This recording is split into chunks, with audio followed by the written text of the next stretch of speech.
कल्याणकारी हम आत्माओं के शुभ चिंतक, मीठे मीठे परमपिता परमात्मा जी का सबसे पहले हम धन्यवाद करेंगे। संगम युग कितना अनमोल युग है, जहाँ प्रभु हम आत्माओं से मिलन मनाते हैं। तो एक और नई सुबह है ये संगम युग की, जहाँ प्रभु जी फिर से हम आत्माओं के लिए नई शिक्षाएं लेकर आए हैं। फिर से हम सभी आत्माओं को मुरली मिली है और वो सौभाग्य है हमारा। पूरा रिगार्ड रखना है प्रभु जी का और प्रभु जी की मुरली का। बाबा कहते हैं मुरलीधर और मुरली से प्यार का सबूत देना है, तो फिर जो बाबा कह रहे हैं वो करके दिखाना। जब हम वैसा करेंगे तब हम कह सकते हैं कि हाँ, हमें मुरलीधर और मुरली से प्यार है। इस विधि से प्रभु जी हम आत्माओं की रिजल्ट सुनाएंगे। इसीलिए बाबा के मुरली का ड्यू रिगार्ड रखना है, बाबा का भी ड्यू रिगार्ड रखना है। उनको हम पुनः हाजिर नाजिर करेंगे। ये उन्हीं के महावाक्य हैं, इसलिए उन्हीं से हम समझेंगे। उनको हाजिर नाजिर करेंगे, साथ में ब्रह्मा माँ को भी हाजिर नाजिर करेंगे। दोनों शक्तियों को हाजिर नाजिर करते हुए, उनके महावाक्यों को सुनते समझते हुए हम सभी आत्माएं, प्रभु जी के बहुत सारे करोड़ों बच्चे हैं जो पढ़ नहीं पाते हैं क्योंकि वो द्वापर युग से आते हैं, उन तमाम आत्माओं के प्रति प्रभु जी के शक्तिशाली महावाक्य समर्पित करेंगे। इसकी शक्ति जो है वो उनकी धरनी को भी तैयार करेगी, उनको भी जागृत करेगी, क्योंकि सतोगुणी तो उनको भी बनना पड़ेगा। तो इन्हीं दुआओं के साथ बाबा की मुरली सभी सोल्स को समर्पित करेंगे और साथ में प्रकृति को भी सतो प्रधान बनना है, तत्वों को भी सतोगुणी बनना है और वायुमंडल को भी समर्थ बनना है, शक्तिशाली बनना है। तो हम प्रभु जी के महावाक्य प्रकृति, वायुमंडल और तत्वों को भी समर्पित करेंगे। समर्पित करते हुए हम सभी आत्माएं पुनः आत्म अभिमानी स्थिति में स्थित हो जाएंगे। आत्मिक स्थिति में स्थित होकर गॉडली स्टूडेंट बनकर, आंखें खोलकर, कान खोलकर मीठे मीठे परमपिता परमात्मा के महावाक्यों को उन्हीं से समझेंगे।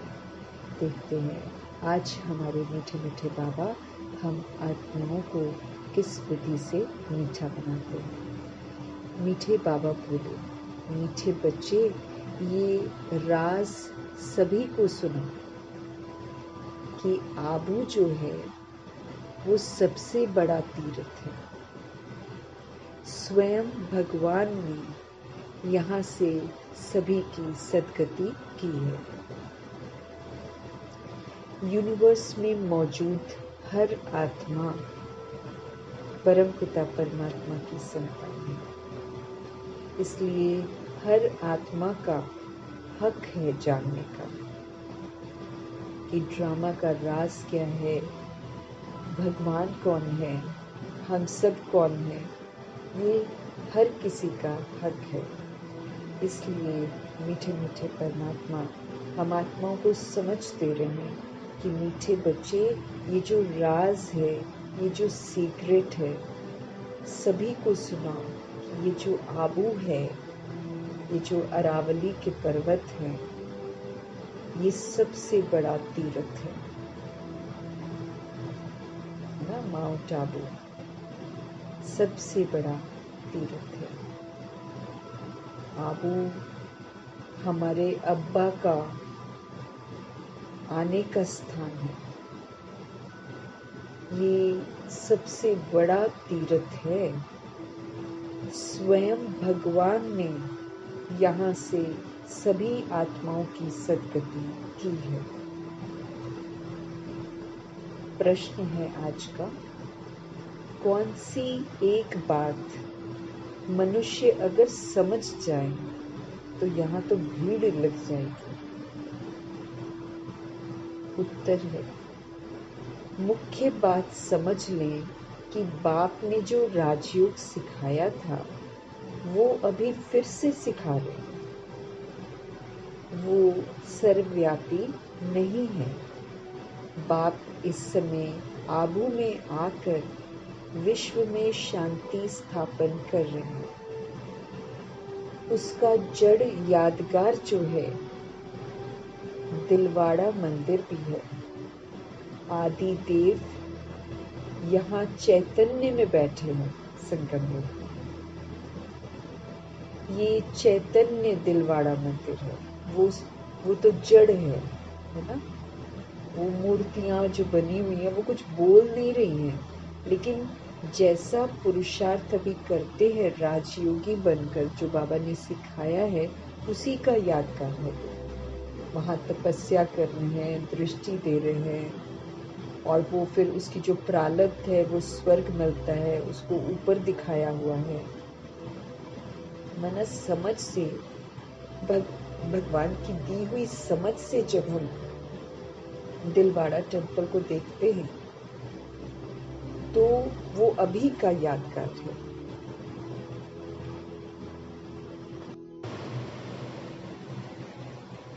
तो आबू में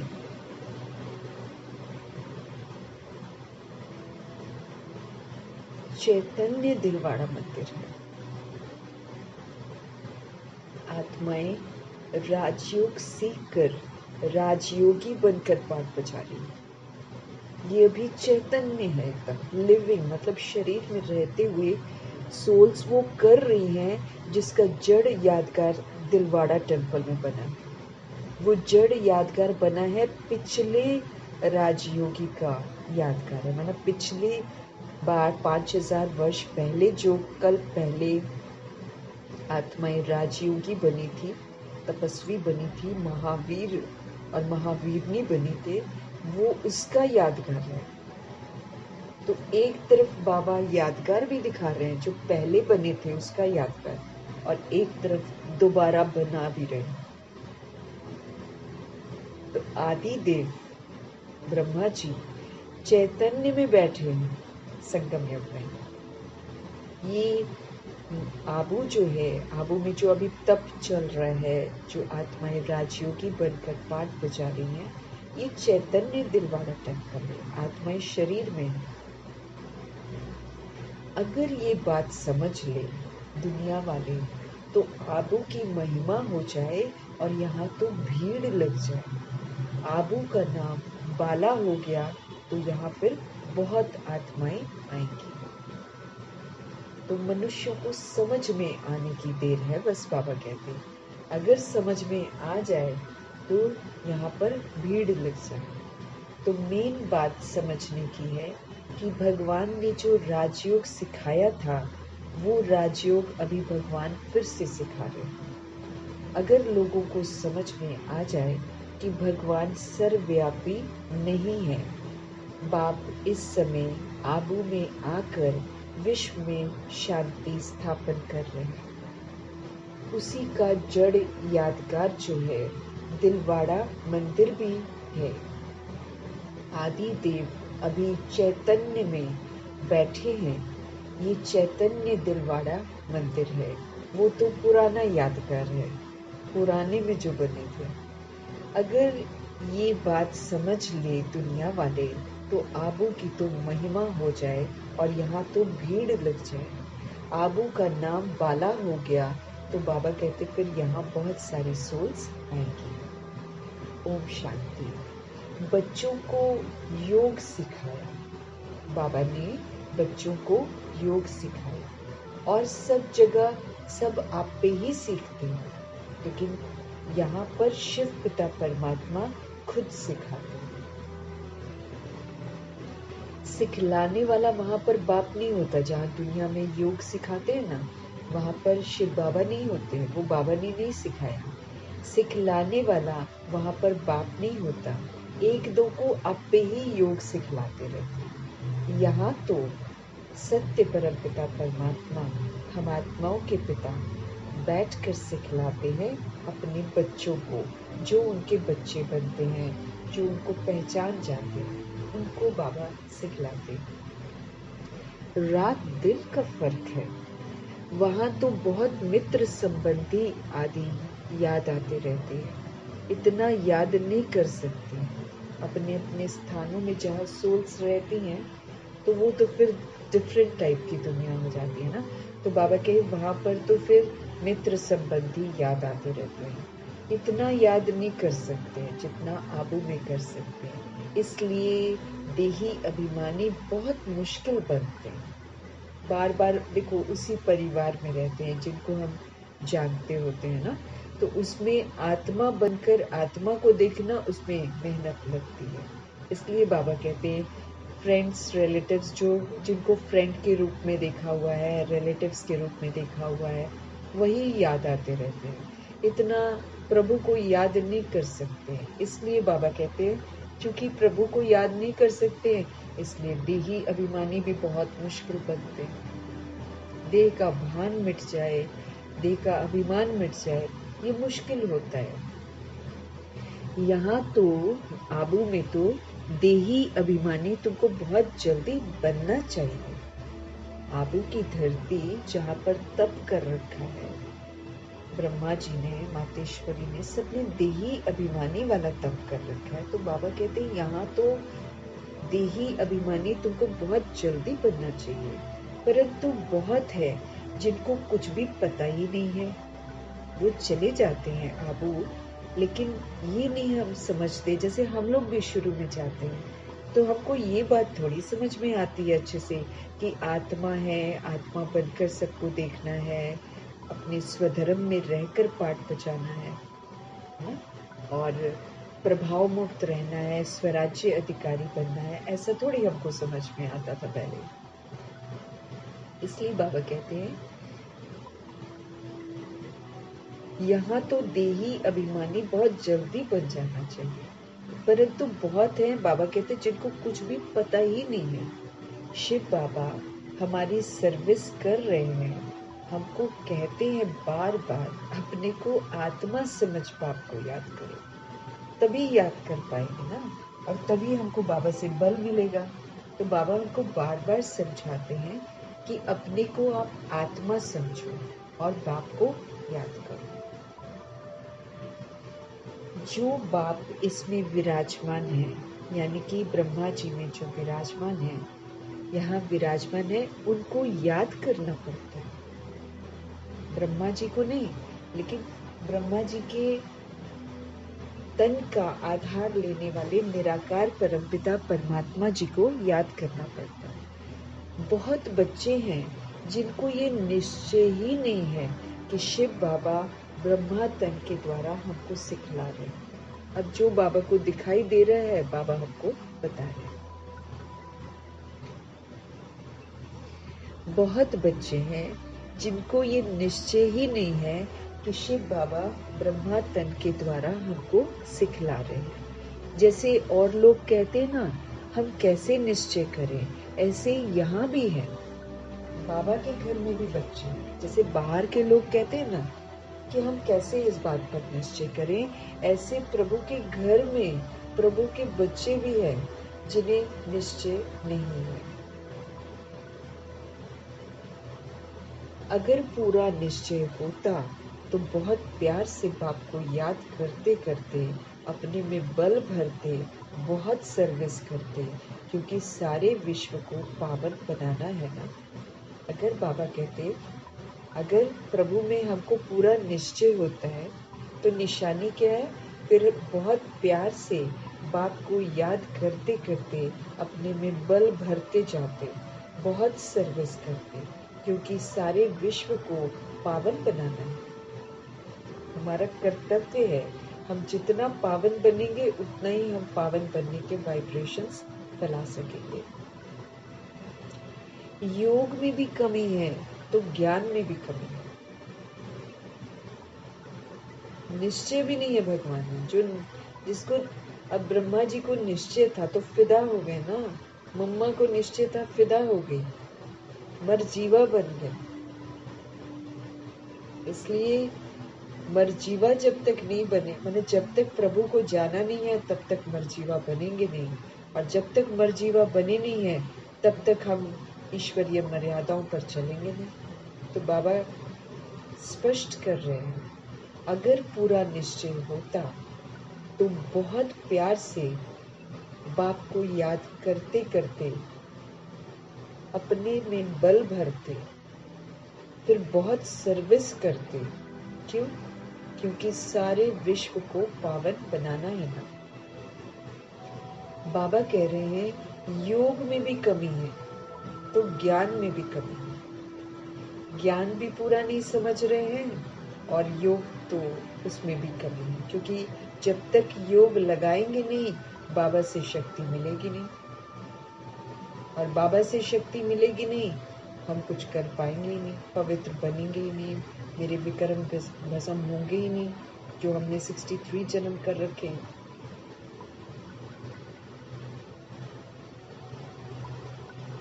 ज्ञान में भी कमी है तो योग में भी कमी है। न ज्ञान समझ में आ रहा है पूरा तो न योग लग रहा है।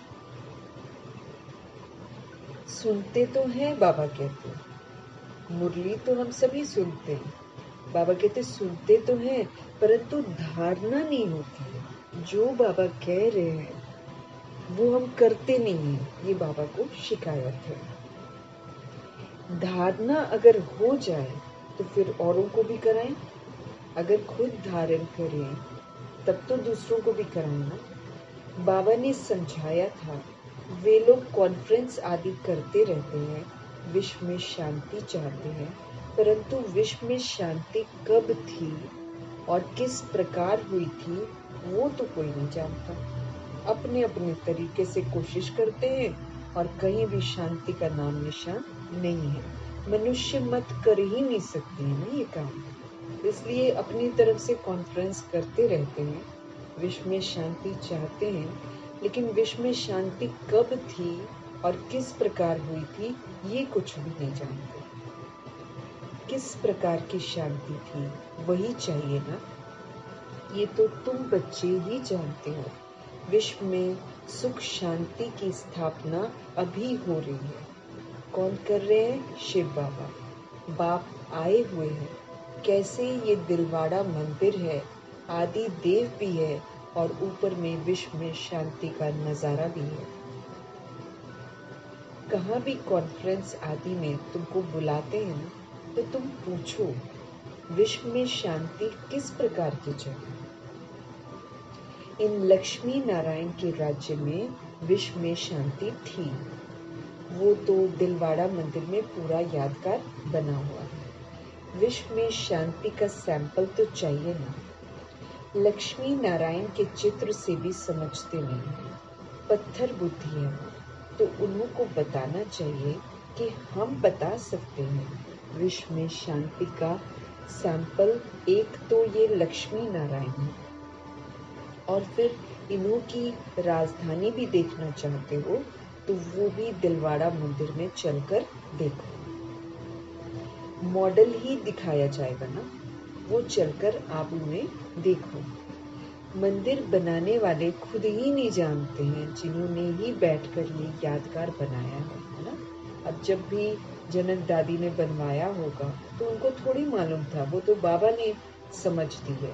इतना एक्यूरेसी का वो यादगार है कि 108 आत्माएं हैं, दृष्टि दे रही हैं, और फिर कैसे महावीर आदि देव है, आदि देवी का चित्र है वहाँ पर, और कैसे छत पर स्वर्ग दिखाया हुआ है। इतना एक्यूरेसी से तो वही आत्मा बनाएगी ना जिसके अंदर संस्कार है। लेकिन थिंग इसकी पुनर्जन्म में आते आते भूल जाते हैं, तो संस्कार के तहत उन्होंने एकदम एक्यूरेसी का दिलवाड़ा मंदिर बनाया, लेकिन मालूम नहीं है, अर्थ स्पष्ट नहीं है, वो बाबा आकर स्पष्ट करते हैं। मंदिर बनाने वाले खुद ही नहीं जानते हैं, जिन्होंने ही बैठ ये यादगार बनाया है जिसका फिर दिलवाड़ा मंदिर नाम रख दिया है। आदि देव को भी बिठाया है ऊपर में स्वर्ग भी दिखाया हुआ है। जैसे वो जड़ है वैसे तुम यहाँ पर चैतन्य हो। एक तरफ यादगार है पिछले पुरुषार्थ का और प्रारब्ध का, और एक तरफ फिर से पुरुषार्थ कर रहे हैं और फिर से प्रारब्ध बना रहे हैं। तो इनको आबू में जो है वो चैतन्य दिलवाड़ा नाम रख सकते हैं। परंतु पता नहीं कितनी भीड़ हो जाए अगर सबको पता चल जाए तो मनुष्य ही मूझ जाए कि ये फिर क्या है। समझाने में बड़ी मेहनत लगती है। बहुत बच्चे भी तो नहीं समझते है ना। बच्चे भी बाबा के नहीं समझते, इसलिए फिर दूसरी सोच को वैसे समझाते भी नहीं। बाबा कहे बहुत बच्चे भी नहीं समझते हैं। भल दर पर पास में बैठे हैं, माना आबू में रहते हैं, समझते कुछ भी नहीं, क्योंकि गहराइयां बहुत है ना। इसलिए बाबा कहते भल दर पर रह रहे हैं, पास में बैठे हुए हैं आबू में, लेकिन समझते कुछ भी नहीं है। प्रदर्शनी में अनेक प्रकार के मनुष्य जाते हैं। ढेर मठ पंथ है, वैष्णव धर्म वाले भी हैं। वैष्णव धर्म का अर्थ ही नहीं समझते। श्री कृष्ण की बादशाही कहाँ है, जानते ही नहीं है। श्री कृष्ण की राजाई को भी स्वर्ग वैकुंठ कहा जाता है। जब श्री कृष्ण आते हैं ना, तब भी उसको स्वर्ग कहेंगे। सच्चा ही युग होता है, उसको वैकुंठ ही कहा जाता है। हालांकि ड्रामा प्रॉपर 111 से शुरू होता है, जब कृष्ण की आत्मा बड़ी बन जाती है और फिर उनका नाम चेंज होता है, नारायण रखा जाता है। जब वो राजगद्दी पर बैठते तब 111 शुरू होता है। लेकिन जो श्री कृष्ण एकदम सतो प्रधान प्रिंस जो आत्मा है, वो भी कोई कलयुग की धरा पर थोड़ी उतरेगी। तो जहाँ वो धरा पर कदम रखेंगे वो भी तो स्वर्ग और वैकुंठ ही कहलाएगा, क्योंकि वो भी बहुत सच्ची जगह होगी। बाबा ने कहा था जहाँ बुलावा हो वहां जाकर तुम समझाओ कि विश्व में शांति असल में कब थी। ये आबू सबसे ऊंच तीर्थ है, क्योंकि यहाँ बाप विश्व की सदगति कर रहे हैं, सत्य से परिचय करा रहे हैं, हर बात की समझ दे रहे हैं। समझ से ही तो सदगति है, क्योंकि समझ से फिर हम अपने आप को चेंज करते हैं। हम चेंज करके जब दैवी गुण धारण करते हैं तो हमारी सदगति होती है। और अगर सिर्फ बाबा को पहचानते हैं और याद करते हैं तो फिर गति होती है। जो बाबा के बच्चे बनते हैं उनकी गति भी होती है, सदगति भी होती है। लेकिन जो द्वापर युग और कलयुग में आने वाली सोल्स हैं, उनकी सिर्फ गति होती है, क्योंकि वो ईश्वरीय पढ़ाई नहीं पढ़ते हैं।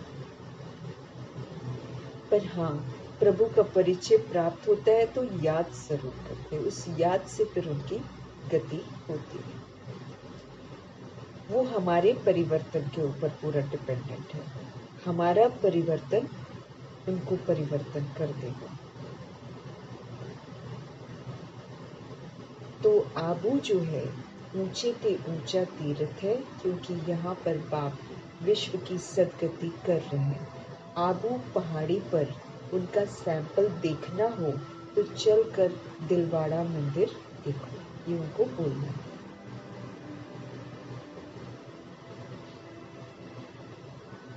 विश्व में शांति कैसे स्थापन की थी उनका सैंपल है ना। कैसे विश्व में शांति स्थापन की थी ना, उसका यादगार है दिलवाड़ा मंदिर। सुनकर बहुत खुश होंगे, जैनी लोग भी खुश होंगे। तुम कहेंगे ये प्रजापिता ब्रह्मा हमारा बाप है, ये आदि देव है। तुम समझाते हो फिर भी समझते नहीं। कहते हैं ब्रह्मा कुमारियां पता नहीं क्या कहते हैं। तो अब तुम बच्चों को आबू की बहुत ऊंची महिमा करके समझाना चाहिए। आबू है बड़े ते बड़ा तीर्थ। बॉम्बे में भी समझा सकते हो, आबू पहाड़ बड़े ते बड़ा तीर्थ है ना। ये अरावली का जो पर्वत है, ये सबसे बड़े ते बड़ा तीर्थ है। इसको आबू ही इसलिए कहते हैं क्योंकि सभी आत्माओं का अब्बा ये सभी आत्माओं का अब्बू जिसे कहते ना, फादर, वो यहाँ पर आते हैं। इसलिए देखो कैसे नाम रखा है ना, माउंट आबू। और फिर देखो यहाँ पर ही गुरु शिखर की चोटी भी है, यहीं पर अधर कुमारियों का मंदिर भी है, कुमारियों का मंदिर भी है। सारा मतलब जो बाबा पुरुषार्थ करवाते हैं और अच्छा बनाते, सारे यादगार आबू में ही बने हुए हैं। दिलवाड़ा टेम्पल भी एक्यूरेसी से बना हुआ है। जब समझ जाते हैं तब वो समझ में आता है। इतनी कारीगरी है उसमें कि बिना समझे तो कुछ समझ में नहीं आएगा।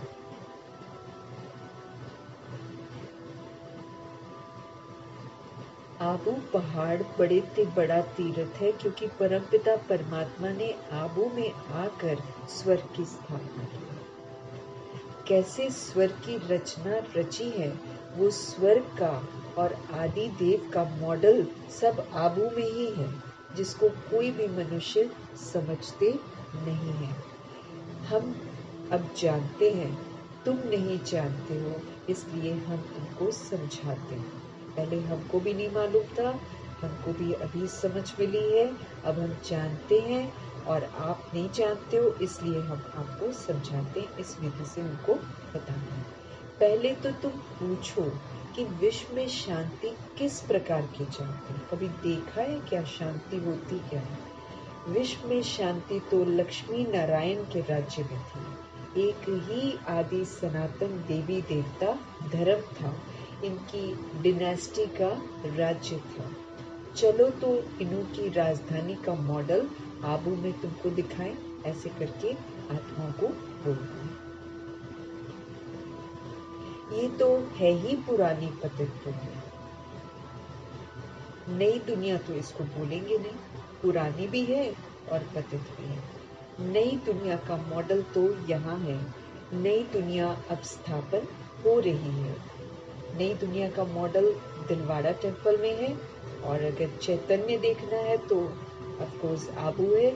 और फिर बाबा कहते हैं कि उनको बताओ कि नई दुनिया अब स्थापन हो रही है। तुम जानते हो तब बतलाते हो ना।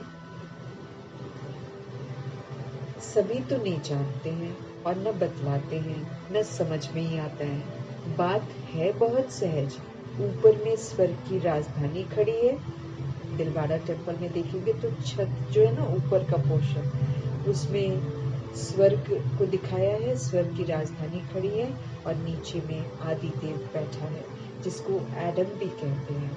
वो है ग्रेट ग्रेट ग्रैंडफादर। ऐसी तुम महिमा सुनाएंगे तो सुनकर खुश होंगे। है भी बरोबर एक्यूरेट। कहो, तुम श्री कृष्ण की महिमा करते हो ना, परंतु तुम जानते तो कुछ भी नहीं हो। श्री कृष्ण तो वैकुंठ का महाराजा, विश्व का मालिक था। उसका तुम मॉडल देखना चाहते हो तो चलो आबू में, तुमको वैकुंठ का मॉडल दिखाएंगे। कैसे पुरुषोत्तम संगम युग पर राजयोग सीखते हैं। ये पुरुषोत्तम संगम युग है। जब बाबा आते हैं, हम आत्माओं को सभी पुरुषों में उत्तम बनाने के लिए राजयोग सिखाते हैं। हम दूसरों पर राज्य करके तुच्छ बन गए थे, कौड़ी तुल्य बन गए थे। अभी हम राजा आत्मा अपनी सीट पर विराजमान होकर परमपिता परमात्मा से योग लगाकर राजयोगी बनते हैं। श्रीमत की लगाम से हम अपने कर्म इंद्रियों से कार्य कराते हैं और मन बुद्धि संस्कार पर पूरा कंट्रोलिंग और रूलिंग पावर से उनको प्रभु में एकाग्र करके बुद्धि रूपी झोली को ज्ञान से भरकर हम पाठ बजाते हैं। तो भगवान समझते रहे कि कैसे इस पुरुषोत्तम संगम युग पर हम परमात्मा से राजयोग सीखते हैं, जिससे फिर हम विश्व का मालिक बन जाते हैं। जो यहाँ पर अपने पर राज्य करने में कामयाब रहता है, जो यहाँ पर प्रभाव मुक्त, लगाव मुक्त, दबाव मुक्त बनता है ना, वही तो फिर भविष्य में जाकर विश्व का मालिक बनता है। दुनिया कुछ भी करे, उसका प्रभाव हम पर नहीं पड़े, वही राजा है।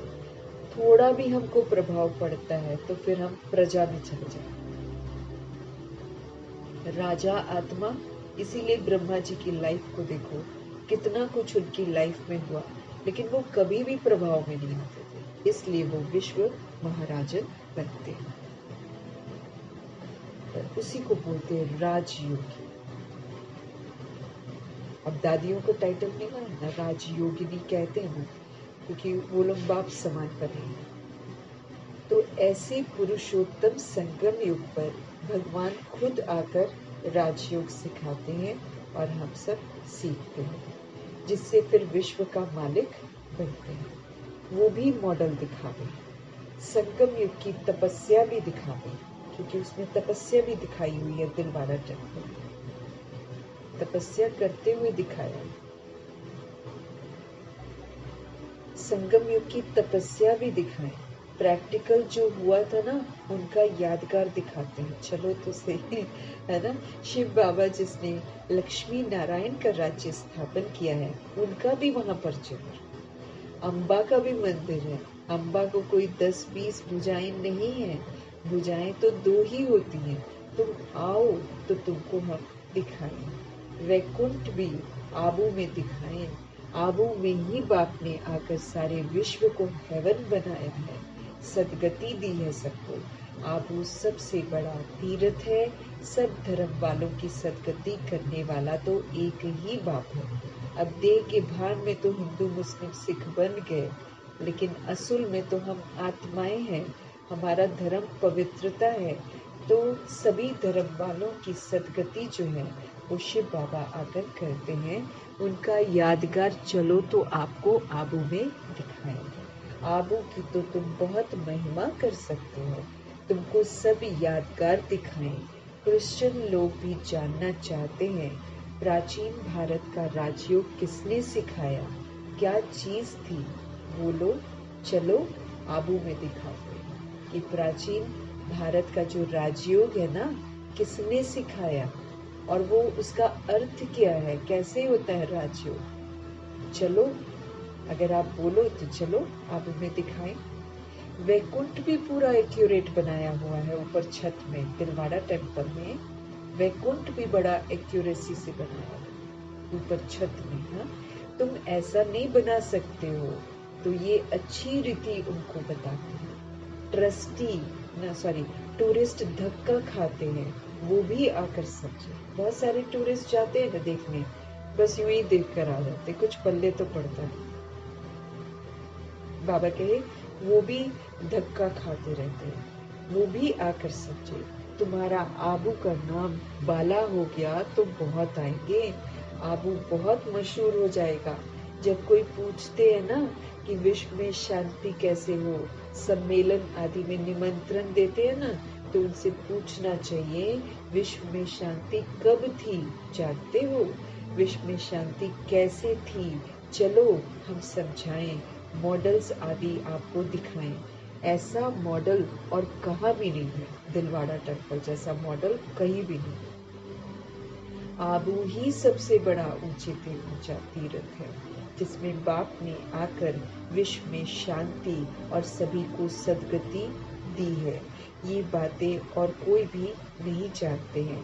तुम्हारे में भी बाबा कहते हैं नंबरवार हैं, बड़े महारथी हैं, म्यूजियम आदि संभालने वाले हैं, लेकिन ठीक रीति किसको समझाते हैं या नहीं। बाबा रीड तो करते हैं कि कौन कैसे समझाता है। बाबा सब कुछ समझते हैं, जो भी जहाँ भी हैं उनको समझते हैं। कौन कौन पुरुषार्थ करते हैं, क्या मर्तबा पाएंगे। इस समय अगर मर पड़े तो कुछ भी मर्तबा पा नहीं सकेंगे। भगवान आवाज बाबा देख रहे हैं कौन कौन क्या पुरुषार्थ कर रहे हैं, कौन कौन क्या मर्तबा पाएंगे। इस समय अगर शरीर छूट जाए तो कुछ भी मर्तबा पा ही नहीं सके। याद की यात्रा की मेहनत वो समझ ही नहीं सकते हैं। बाप रोज रोज नई बातें समझाते हैं, ऐसे ऐसे समझा कर ले आओ। यहाँ तो यादगार कायम है, आबू में तो यादगार बने हुए हैं। क्यों बना है गुरु शिखर की चोटी, क्यों बने हैं कुमारियों के मंदिर, अम्बा का मंदिर, अदर कुमारियों का मंदिर, क्यों बना है, क्या राज है। बाबा समझाते क्यों बना है दिलवाड़ा टेम्पल, क्या दर्शाता है। ऊपर जो स्वर्ग बनाया वो क्या दर्शाता है, नीचे आदि देव आदि देवी हैं, क्या दर्शा रहे हैं। ये जो 108 तपस्या कर रहे हैं ये क्या दर्शा रहे हैं, सारा प्रभु जी ने बता रखा है। वही जब बाबा कहते सबको, आप जो लोग सम्मेलन करते हैं ना, उनके सम्मेलन में जो निमंत्रण आजकल तो मिलते हैं, बाबा के बच्चों को निमंत्रण मिलते हैं, तो जाते हैं ना जो सोल्स, उनको बाबा कह रहे हैं कि उनको आप बोलो कि कब थी शांति, कौन सी शांति की बात आप कर रहे हो। बाप कहते हैं यहाँ पर यादगार भी कायम है और मैं भी यहाँ पर हूँ। जब तक संगम चल रहे हैं, प्रभु कनेक्टेड है हमारे साथ, दूर से कनेक्टेड है लेकिन कनेक्टेड तो है ना। तो बाप कहते हैं मैं भी यहाँ हूँ, आदि देव भी यहाँ है, वैकुंठ भी यहाँ है।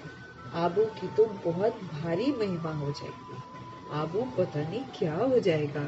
जैसे देखो कुरुक्षेत्र को अच्छा बनाने के लिए करोड़ों रुपया उड़ाते रहते हैं और एकदम झूठ है। पता कोई महाभारत का युद्ध जो टीवी पर दिखाते हैं वो कभी हुआ ही नहीं है वैसा युद्ध, और कुरुक्षेत्र के मैदान पर तो कभी भी नहीं हुआ। जितना विवरण देते हैं सेना का कि इतने कौरव थे और इतनी उसकी सेना थी, उतना तो बड़ा मैदान भी नहीं है जिसको कुरुक्षेत्र बोलते हैं। और खामखा का हम भी जब गए थे ना तो सब बोल रहे थे कि यहाँ पर खून, यहाँ पर रेत जो है ना वो खून जैसी है, लाल लाल है, यहाँ बहुत खून बहा था, बड़े सारे लोग मारे गए थे। तब तो हम लोग यकीन भी कर लेते थे सुनी सुनाई बातों पर, ऐसे जाकर देखा नहीं है कि लाल है कि नहीं लाल है, लेकिन सुनी सुनाई बातों पर हम लोग यकीन करते थे ना। मना इतना हम लोग पत्थर बुद्धि हो जाते हैं कि हम जब टीवी सीरियल्स देखते हैं, महाभारत का देखते हैं, तो उसमें जब हम देखते हैं कि फिक्शन लिखा हुआ है कि ये फिक्शन है, तो भी समझते नहीं है। वो दिखाने वाला ये दिखा भी रहा है कि ये काल्पनिक है, फिर भी उसको सत्य समझती है दुनिया। लेकिन बाबा समझाते हैं कि महाभारत तो पूरा ये जो विश्व है ये पूरा युद्ध का मैदान है, ये है पूरा कुरुक्षेत्र का मैदान, पूरी दुनिया ही कुरुक्षेत्र का मैदान। आत्मा आत्मा भाई भाई है सारे, और सब एक दूसरे के साथ युद्ध कर रहे हैं, जाति के नाम पर, देश के नाम पर, धर्म के नाम पर एक दूसरे के साथ मतभेद करके बैठे हुए। तो पूरी की पूरी दुनिया कुरुक्षेत्र है, वो वाला कुरुक्षेत्र नहीं है जो थोड़ा सा दिखाते हैं वहाँ ना। और कुरुक्षेत्र पर उसको अच्छा बना रहे हैं और उस पर करोड़ों रुपया उड़ाते रहे। भूखी दुनिया मर रही है मना, लेकिन धर्म के नाम पर मंदिर मस्जिद और धर्म के नाम पर ये जो है ना ये कुरुक्षेत्र का मैदान, ये मना अगर इसको करोड़ों रुपया लेकर अच्छा भी बना रहे तो क्या करेंगे, इसका उड़ाते रहते पैसा है। बाबा कह रहे हैं कुरुक्षेत्र को अच्छा बनाने के लिए करोड़ों रुपया उड़ाते हैं। कितने ढेर मनुष्य जाकर वहाँ इकट्ठे होते हैं, इतनी बदबू गंदगी होती है, बात मत पूछो। कुरुक्षेत्र वहाँ पर छोटा सा वो बना रखा है ना कि बहुत सारे लोग पता नहीं बही खाते खानदान के बना रखे हैं, फिर वहाँ कहेंगे उसकी गति नहीं हुई है, उसकी गति नहीं हुई है, वो कहकर वहाँ पर गति करवाते हैं। पंडित बैठे हुए हैं और आपको बोलेंगे एक लंबी लिस्ट पकड़ा देंगे ये सामान लेकर आओ, फिर पता नहीं उनके पास बहुत बड़े बड़े बही खाते हैं, उसमें पता नहीं गोत्र पता नहीं क्या होता है, टाइटल वगैरह जो भी होता है उसके आधार से सब कुछ है ना, दुनिया भर का पैसा कमाते हैं। भीड़ बहुत हो जाती है, इतने सारे मनुष्य इकट्ठे होते हैं, कितनी बदबू गंदगी होती है, बात मत पूछो। ब्रह्मा जी ने देखा होगा कितनी भीड़ होती है।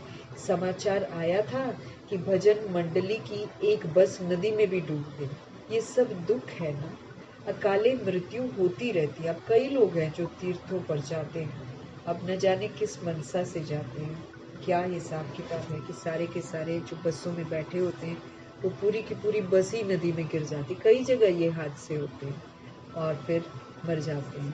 तो सब दुख है ना, अकाले मृत्यु होती ही रहती है, वहाँ तो ऐसे कुछ होता ही नहीं है।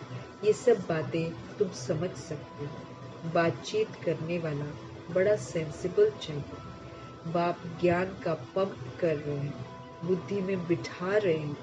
दुनिया थोड़ी ही इन बातों को समझती है, वो तो समझते हैं नई दुनिया का सैर करने जाओ।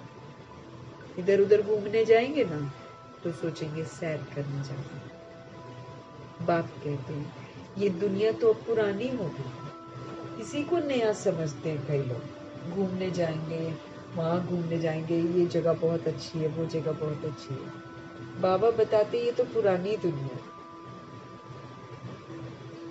ये पुरानी दुनिया तो अब पुरानी गई की गई, ये तो कभी भी खत्म हो जाएगी। वो तो कहते हैं अभी 40,000 वर्ष और पड़े, पता नहीं कहाँ रहेंगे जो इतनी दुनिया कह देते हैं ना 40,000 वर्ष पड़े। तुम तो बतलाते हो कि सारा कल्प ही 5,000 वर्ष का। अब बाबा ने हमको क्या समझ दिया कि ड्रामा ही 5,000 वर्ष चलता है, इसी में क्या से क्या होगा। तो 40,000 वर्ष अभी भी कहते हैं 40,000 वर्ष पड़े। तुम तो बतलाते हो कि सारा कल्प जो है ड्रामा का वो 5,000 वर्ष का ही है। पुरानी दुनिया का तो मौत है, अभी सामने खड़ा है। इसको कहा जाता है घोर अंधियारा, कि दिख नहीं रहा है कि खत्म होने वाली दुनिया है, उल्टा सोच रहे हैं कि 40,000 वर्ष है। तो 40,000 वर्ष भी अगर कह रहे हैं तो आत्माएं थोड़ी 40,000 वर्ष जिएंगे। घोर अंधियारे में बुद्धि काम नहीं कर रही है। कुंभकर्ण की नींद में सारे सोए पड़े हैं, बेसमझी में सोए पड़े हैं। कुंभकर्ण आधा कल्प सोता था और आधा कल्प वो जागता था। 6 महीना सोता था, 6 महीना जागता था। तुम कुंभकर्ण थे, हम भी कुंभकर्ण थे। ये खेल बड़ा बड़ा, हम भी तो अज्ञानता की नींद में सोए पड़े थे।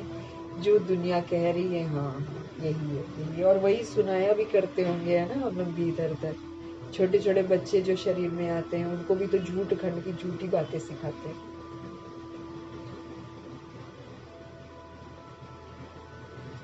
तुम कुंभकर्ण थे, ये खेल बड़ा वंडरफुल है। इन बातों को सब थोड़ी समझ सकते हैं, कई तो ऐसे ही भावना में आ जाते हैं। सुनते हैं ये सब जा रहे हैं तो चल पड़ते हैं। उनको बताते हैं हम शिव बाबा पास जाते हैं, शिव बाबा स्वर्ग की स्थापना कर रहे हैं। कई सोल्स ऐसी हैं, कुछ अता पता नहीं है, बस जा रहे हैं, भावनाओं में वो भी चल पड़ते हैं। उनको बताते हैं कि हम शिव बाबा के पास जाते हैं, शिव बाबा स्वर्ग की स्थापना कर रहे हैं।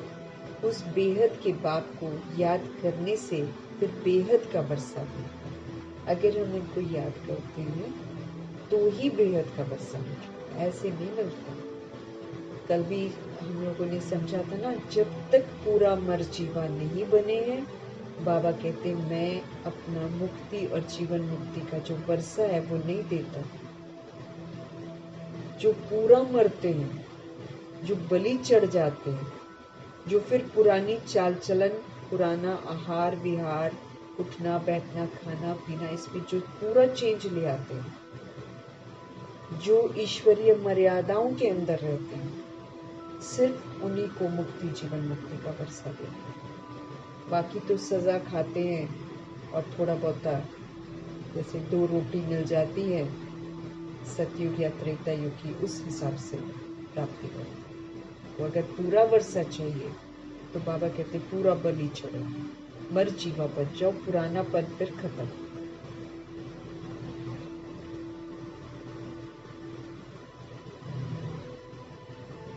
उस बेहद के बाप को याद करने से फिर बेहद का वर्षा होता है, बस। तो वो भी कह देते हैं शिव बाबा हम आपके बच्चे हैं, आपसे वर्षा जरूरी है। समझे समझे कुछ नहीं, बस सुनकर बोलते हैं, बस बेड़ा पार है। भावना का भाड़ा देखो कितना मिलता है। भक्ति मार्ग में तो है अल्पकाल का सुख। यहाँ तुम बच्चे जानते हो बेहद के बाप से हमको बेहद का वर्षा मिलता है। 2500 वर्ष सुख घनेरे मिलते हैं और फिर ये जो एक संगम युग है इसमें भी सुखी रहो। तो यहाँ तुम बच्चे जानते हो, बेहद के बाप से बेहद का वर्षा मिलता है। वो तो है भावना का, अल्पकाल का सुख का भाड़ा। वो तो थोड़ी देर का मिलता है दुनिया में जो मिलता है। यहाँ तो तुमको मिला है 21 जन्मों के लिए भावना का भाड़ा। बाकी साक्षात्कार आदि में कुछ है नहीं। कोई कहते हैं साक्षात्कार हो तब बाबा समझ जाते हैं, कुछ भी ये समझा नहीं। जिसको साक्षात्कार की इच्छा होती है ना, उसने ज्ञान को समझाई दी। साक्षात्कार करना है तो फिर बाबा कहते जाकर नौधा भक्ति करो, जा भक्ति करो, भक्ति में साक्षात्कार है।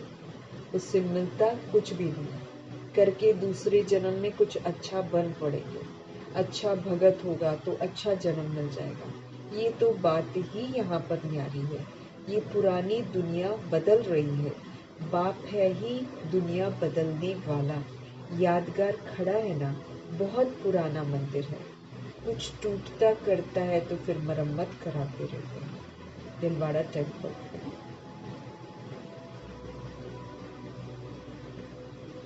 परंतु वो शोभा तो कम हो ही जाती है ना, भले मरम्मत कराते रहे, ओरिजिनलिटी की जो शोभा है वो तो कम हो जाती है। ये तो सब विनाशी चीजें हैं ना। तो बाप समझाते बच्चे, एक तो अपने कल्याण के लिए अपने को आत्मा समझकर बाप को याद करो, तो तुम्हारे विक्रम विनाश हो। एक तो ये काम करो, अपना कल्याण। इसलिए बोलते ना, आत्मा अपना ही मित्र है और अपना ही शत्रु है। अगर हम श्रीमत पर चलते हैं तो हम मित्र हैं, और अगर हम श्रीमत के विपरीत चलते हैं तो हम खुद ही अपने शत्रु हैं। हम अपनी किस्मत को खुद ही खराब करते हैं, खुद ही ग्रहचारी बिठाते हैं। तो बाप समझाते बच्चे, एक तो आप अपना कल्याण करो। उसके लिए क्या करना पड़ेगा? अपने को सोल समझो। सोल समझकर बाप को याद करो, तो जाकर तुमको बल मिलेगा, शक्ति मिलेगी, जिससे तुम्हारे विक्रम विनाश होंगे। पढ़ाई की बात है। बाकी ये जो मथुरा में मधुबन दिखाते हैं, कुंज गली दिखाते हैं आदि, ये सब बैठकर बनाया है कुछ भी नहीं ना। वहाँ पर दिखाएंगे यहाँ पर राधे नहाती थी, पता नहीं क्या क्या जगह बना रखी है, और लोग भावनाओं में वहाँ पर जाते हैं। और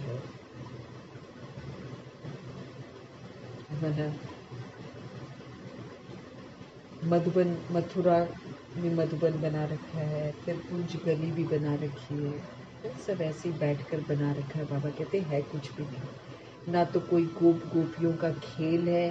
ये समझाने में बड़ी मेहनत करनी पड़ती है, क्योंकि लोग भावनाओं से जुड़े हुए हैं, इसलिए जल्दी समझते नहीं है, विरोध करते हैं। तो गोप गोपियाँ कहेंगे ना, क्या कहते हैं, रात को आवाज आती है कि गोप गोपियाँ खेल रही हैं कृष्ण के साथ, कुछ कुछ कहानी बना रखी है उनके लिए।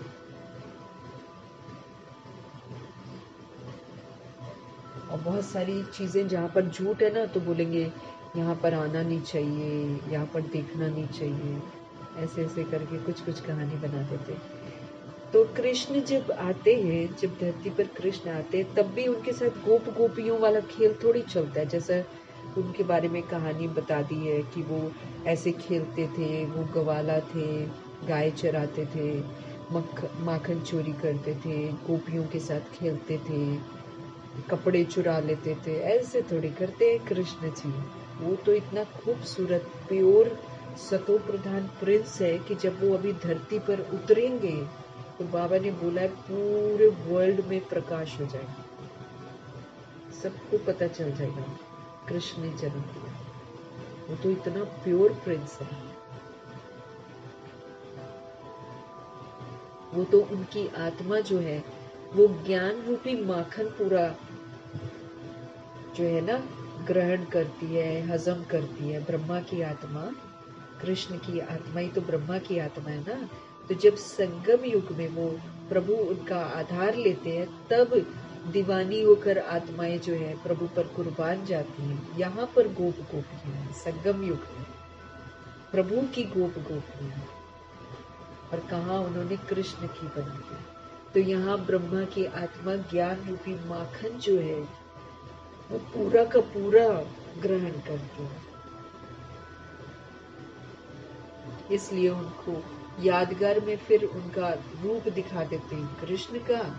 अब ज्ञान तो सूक्ष्म है, उसका ज्ञान रूपी माखन पढ़ लेते हैं कहीं पर और उसको फिर स्थूल रूप में दिखाते हैं। और ब्रह्मा जी को नहीं दिखाते क्योंकि वो पुरुषार्थी है, तो कंप्लीट रूप जो कृष्ण का है उनको माखन चोरी करते हुए दिखाते हैं। क्या से क्या कहानियां बना देते हैं। तो बाबा कहते कुछ भी नहीं है, झूठ बना रखा है मथुरा में मधुबन या कुछ भी।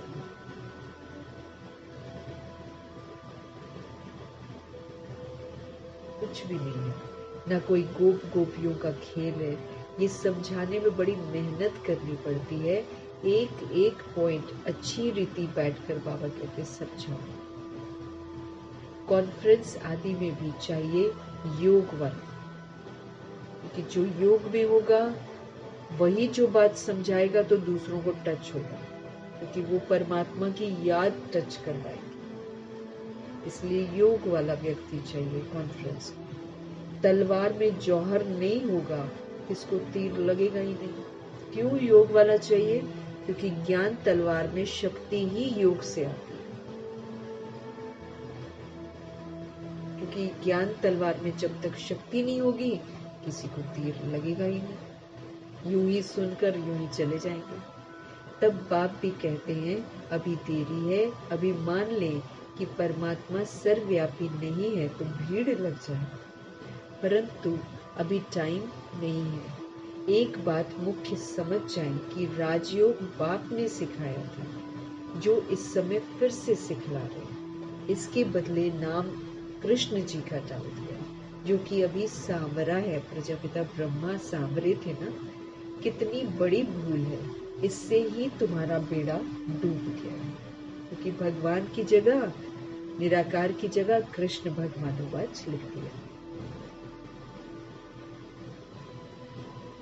जबकि उनकी आत्मा सांवरी बन जाती है तो पुरुषार्थ कर रही होती, परफेक्ट बन रही होती। इसलिए बाबा कहते सच तो जानते नहीं है, कुछ भी सिखाते हैं और सबका बेड़ा डूबा हुआ। अब बाप समझाते हैं ये पढ़ाई सोर्स ऑफ इनकम, जो ईश्वरीय पढ़ाई है ये सोर्स ऑफ इनकम है। स्वयं बाप मनुष्य को देवता बनाने के लिए पढ़ाने आते हैं। इसमें पवित्र भी जरूर बनते हैं। ये पढ़ाई हमारी कमाई है। खुद बाप मनुष्य को देवता बनाने के लिए पढ़ाने आते हैं। इसमें पवित्र भी हमको जरूर बनना है, हमको दैवी गुण भी धारण करने हैं। नंबरवार तो होते ही हैं, जो भी सेंटर्स हैं सब नंबरवार है। ये सारी राजधानी स्थापन हो रही है, मासी का घर थोड़ी है। सहज नहीं है कि जल्दी लोग बन जाए, है ना, क्योंकि इसमें पवित्र बनना है, इसमें दैवी गुण भी धारण करने हैं। इसलिए सब नंबरवार होते हैं। जो भी सेंटर्स हैं वो भी नंबरवार है, क्योंकि डिपेंड करता है ना कौन सा सेंटर सही विधि से प्रभु के साथ जोड़ता है। तो सारे सेंटर्स भी नंबरवार है। सारी राजधानी स्थापन हो रही, क्योंकि राजधानी में भी सब नंबरवार आते हैं। उसमें महारथी भी हैं, घोड़सवार भी है, तो प्यादे भी हैं। उसमें महाराजा महारानी भी हैं, राजा रानी भी हैं, साहूकार भी हैं, प्रजा भी है, तो दास दासियां भी हैं।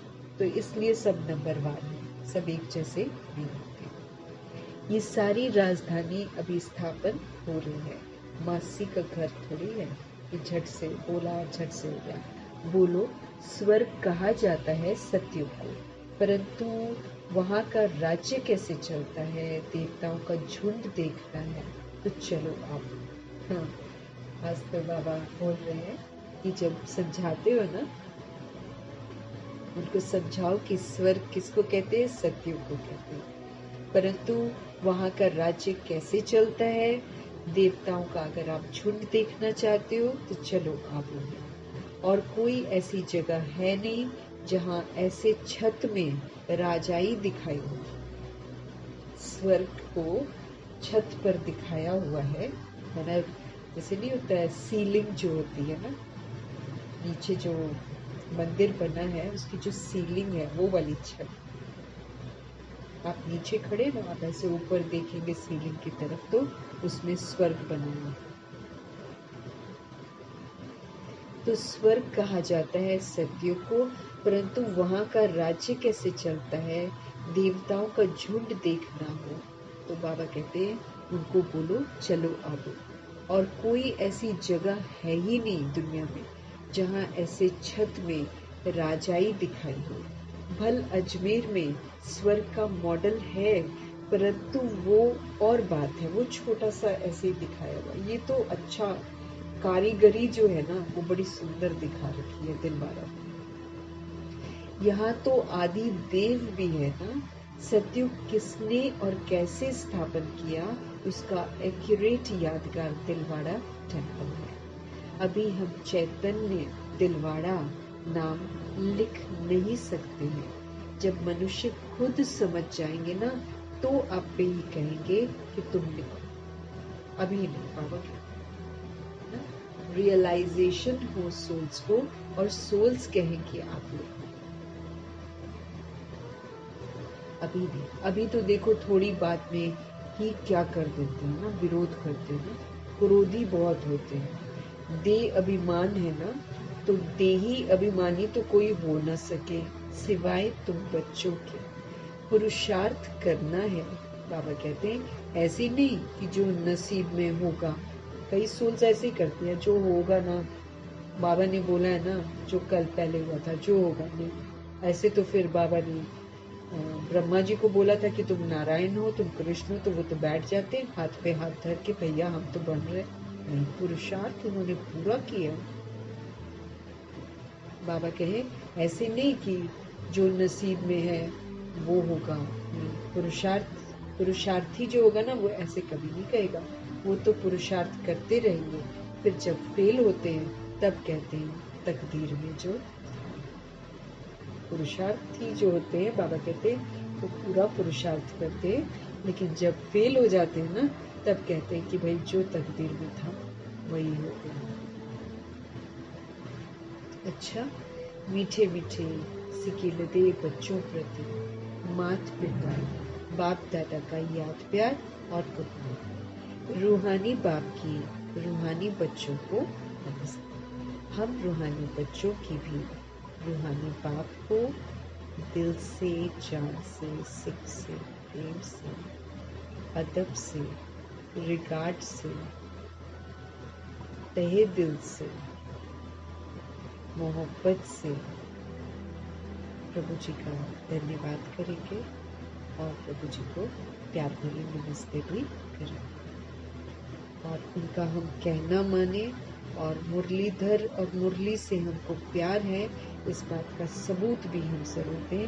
हम बाबा से दुआएं भी लेंगे, हम बाबा के सामने संकल्प भी करेंगे। बाबा सशक्त बनाते हैं। अगर हम सचमुच हिम्मत रखते हैं और वैसा बनना चाहते हैं तो प्रभु जी सदा हमारे साथ हैं।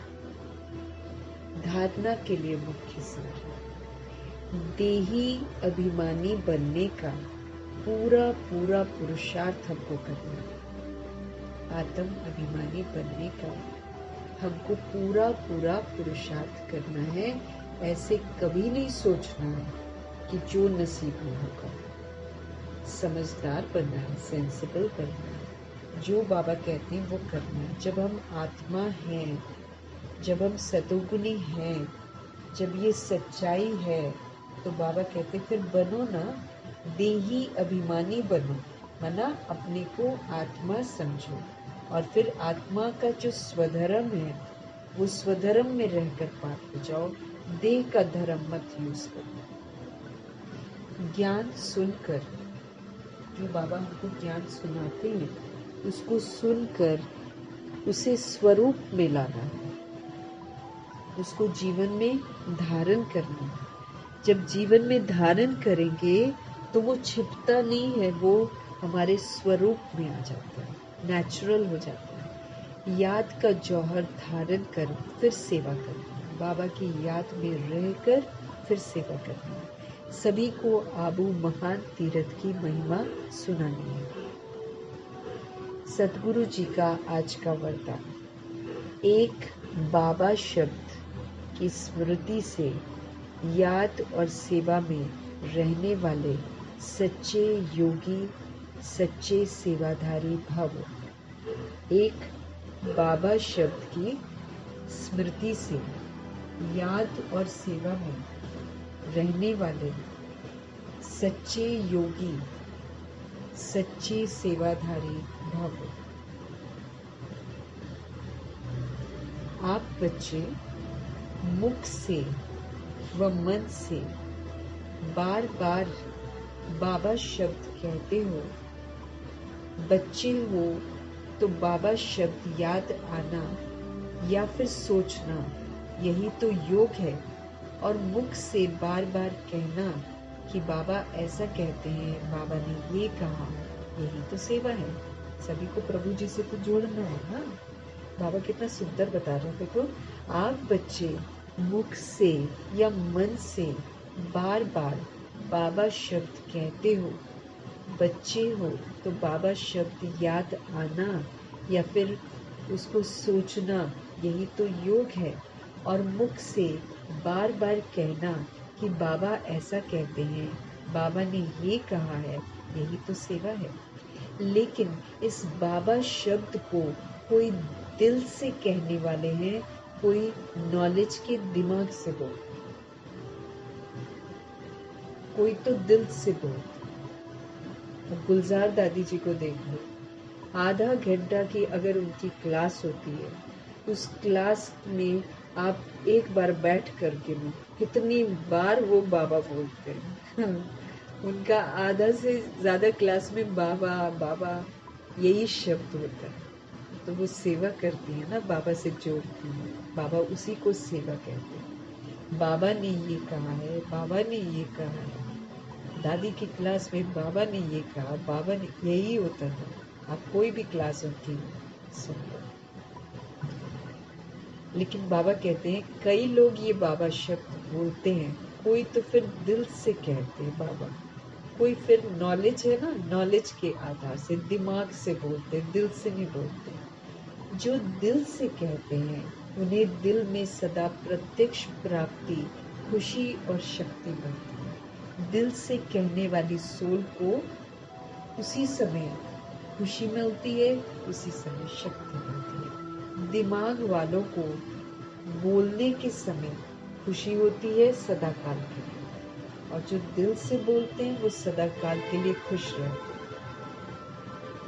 तो प्रभु जी का वरदान है कि एक बाबा शब्द की स्मृति से याद और सेवा में सदा रहने वाले सच्चे योगी बनो, सच्चे सेवाधारी बनो।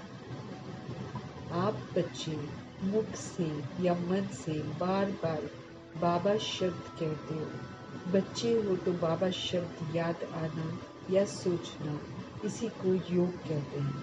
और मुख से बार बार कहना कि बाबा ऐसे कहते हैं, बाबा ने ये कहा, यही तो सेवा है। लेकिन इस बाबा शब्द को कोई तो दिल से बोलते हैं और कोई दिमाग से बोलते हैं। जो दिल से बोलते हैं उन्हें दिल की सदा प्रत्यक्ष प्राप्ति, खुशी और शक्ति मिलती है।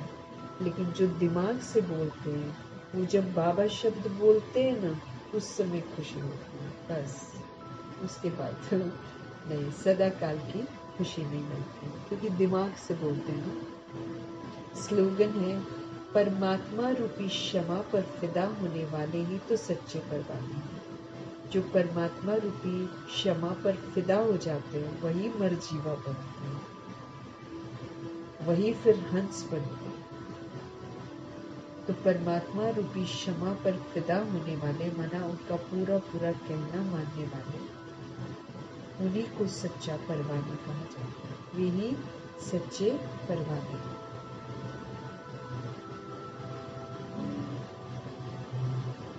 तो परमात्मा क्षमा को हम धन्यवाद करेंगे पूरे रिगार्ड से। प्रभु जी की शिक्षाओं के लिए हम सभी आत्माओं की तरफ से प्रभु जी का धन्यवाद करेंगे। कि बाबा की शक्तियाँ, बाबा के समर्थ महावाक्यों की जो सूक्ष्म पावर्स है वो सब तरफ फैलती हैं। इसीलिए सभी सोल्स की तरफ से हम प्रभु जी का धन्यवाद करेंगे। ब्रह्मा माँ का धन्यवाद करेंगे, जगदम्बा माँ का धन्यवाद करेंगे, एडवांस पार्टी की सारी सोल्स का धन्यवाद करेंगे, अष्टरत्नों का धन्यवाद, नवग्रहों का धन्यवाद,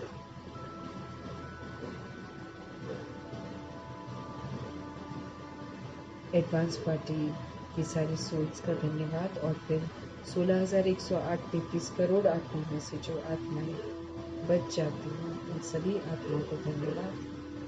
धरती, आकाश, जल, वायु, अग्नि सबका धन्यवाद, सभी की तरफ से धन्यवाद।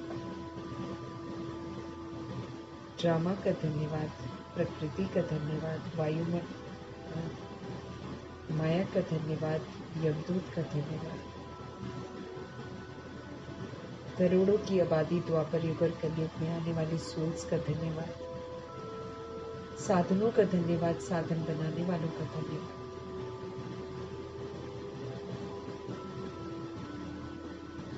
साथ में रहने वाली सोल्स का धन्यवाद, सहयोगी आत्माओं का धन्यवाद।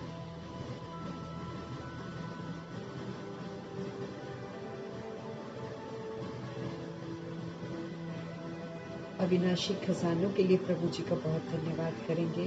शरीर रूपी इंस्ट्रूमेंट का धन्यवाद, इस अनमोल संगम युग के समय का धन्यवाद, पूरे यूनिवर्स का धन्यवाद, आप सभी सोल्स का धन्यवाद, और सृष्टि की जो मेहमान नवाजी है, उस मेहमान नवाजी का सृष्टि को बहुत बहुत धन्यवाद, और सभी सोल्स की तरफ से भी जो नहीं जानते हैं उन तमाम आत्माओं की तरफ से भी धन्यवाद करते हुए ओम शांति।